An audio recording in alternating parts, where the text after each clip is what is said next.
Manorama news, ചോദിക്കാനും പറയാനും. Smart city ആശയത്തിൽ നിന്ന് സർക്കാർ പിന്മാറില്ലെന്ന് മന്ത്രി പി രാജീവ്. കരാറിൽ നിന്ന് പിന്മാറാൻ ടീകോം നേരത്തെ തന്നെ കത്ത് നൽകിയിരുന്നു. സ്ഥലം പൂർണ്ണമായും സർക്കാർ മേൽനോട്ടത്തിൽ വിനിയോഗിക്കുമെന്നും മന്ത്രി കൊച്ചിയിൽ പ്രതികരിച്ചു. നമുക്കിപ്പോ നമ്മുടെ സ്വപ്ന പദ്ധതി എന്നാലും തന്നെ ഇത് മുന്നോട്ട് കൊണ്ടുപോകാൻ കഴിയും. കാരണം ഇപ്പോൾ ഇൻഫോ പാർക്ക് ഫുള്ളായിരിക്കുന്നു, ടെക്നോ പാർക്ക് ഫുള്ളായിരിക്കുന്നു, പുതിയ പുതിയ ലോകോത്തര കമ്പനികൾ കേരളത്തിലേക്ക് വരുന്നു. അത്തരം ഘട്ടത്തിൽ അവർക്ക് ആവശ്യമായ സ്ഥലം അല്ലെങ്കിൽ പ്ലഗ് ആൻഡ് പ്ലേ സംവിധാനങ്ങൾ കൃത്യമായി തന്നെ നൽകാൻ നമുക്ക് കഴിയേണ്ടതുണ്ട്. അപ്പൊ അതിന് സ്ഥലലഭ്യതയാണല്ലോ കേരളത്തിന്റെ പ്രധാനപ്പെട്ട പ്രശ്നം.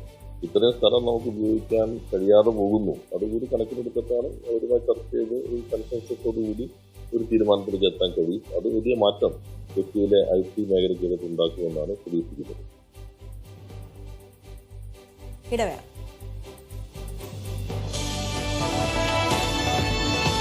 മനോരമ ന്യൂസ്, ചോദിക്കാനും പറയാനും.